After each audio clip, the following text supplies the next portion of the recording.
the pleasure to present to you Dr. Martin Luther King, Jr.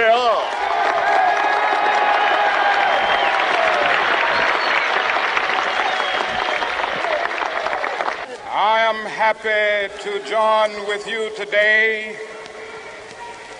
in what will go down in history as the greatest demonstration for freedom in the history of our nation.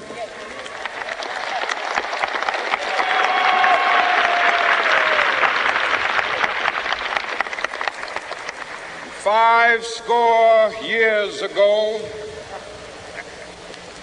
a great American in whose symbolic shadow we stand today signed the Emancipation Proclamation.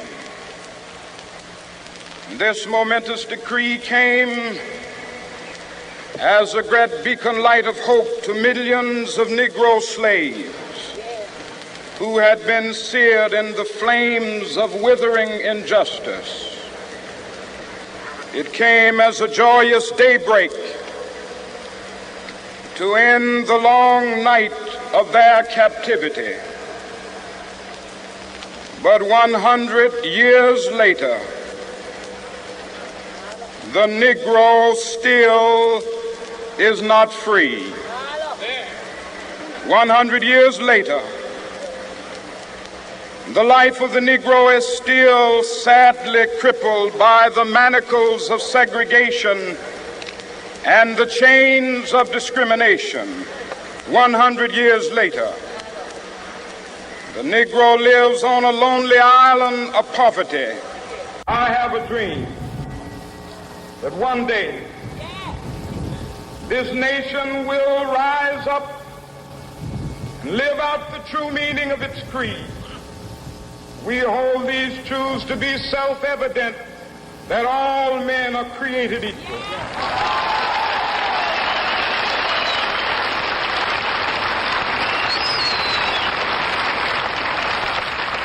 I have a dream that one day on the red hills of Georgia, sons of former slaves and the sons of former slave owners will they be able to sit down together at the table of brotherhood. I have a dream that one day, even the state of Mississippi, a state sweltering with the heat of injustice, sweltering with the heat of oppression, will be transformed into an oasis of freedom and justice. I have a dream. My four little children will one day live in a nation where they will not be judged by the color of their skin, but by the content of their character. I have a dream today.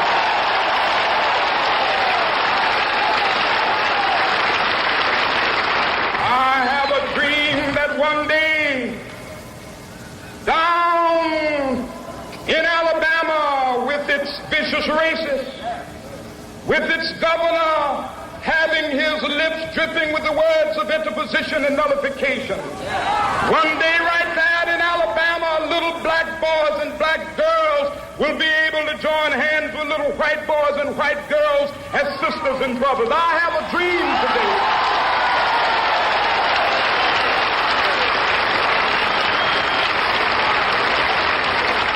I have a dream that one day every valley shall be exalted, and every hill and mountain shall be made low. The rough places will be made plain, and the crooked places will be made straight, and the glory of the Lord shall be revealed, and all flesh shall see it together. This is our hope. This is the faith that I go back to the South with. With this faith, we will be able to hew out of the mountain of despair a stone of hope.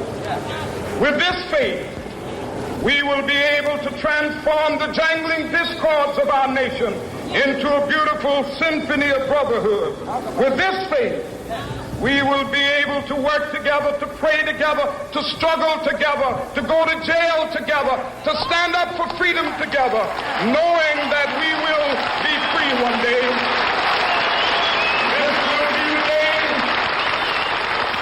This will be the day when all of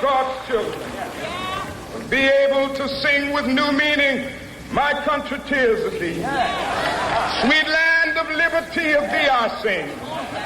Land where my fathers died, land of the pilgrim's pride. From every mountainside, let freedom ring. And if America is to be a great nation, this must become true. And so let freedom ring. From the prodigious hilltops of New Hampshire, let freedom ring. From the mighty mountains of New York, let freedom ring. From the heightening Alleghenies of Pennsylvania, let freedom ring. From the snow-capped Rockies of Colorado, let freedom ring. From the curvaceous slopes of California. But not only that, let freedom ring from Stone Mountain of Georgia. Let freedom ring from Lookout Mountain of Tennessee. Let freedom ring from every hill and molehill of Mississippi, from every mountainside. Let freedom ring, and when it happens, when we allow freedom ring, when we let it ring from every village and every hamlet, from every state and every city, we will be able to speed up that day when all of God's children, black men and white men, Jews and Gentiles, Protestants and Catholics, will be able to join hands and sing in the words of the old Negro spiritual, free at last, thank God.